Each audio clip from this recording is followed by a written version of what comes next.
Ni partu hartuko dut Belarri Press modu bezala, baina nire gustatzen zait Belarri Press aktibo bat bezala nahi dut.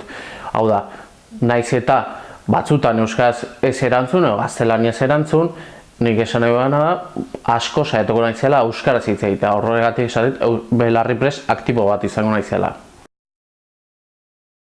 Lehenik eta behin, ze hizkuntzetan hasten gara elkarrizketa. Normalean nik ohitura dakar gaztelaniaz hastea, nire ama hizkuntza delako, jendea badaki gazteleraz hitz egiten duela, baina baita ere euskaraz hitz egiten duela, baina normalean ohiturangatik gazteleraz jotzen dut, orduan aldatu nahi duana da, nire ohitura da, jendeak nirekin euskaraz hitz egin dezala eta nik baita ere beraiekin euskaraz hitz egin nahi duela. Orduan nire ohitura aldatzea hori izangoa. Justo ze hizkuntzetan hasi elkarrizketa bat.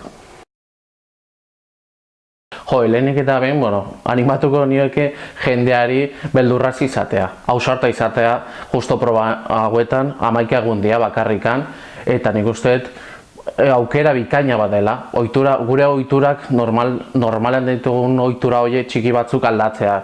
Eta azkenean oso hunkigarra izan daiteke justo euskararen parte hartzea.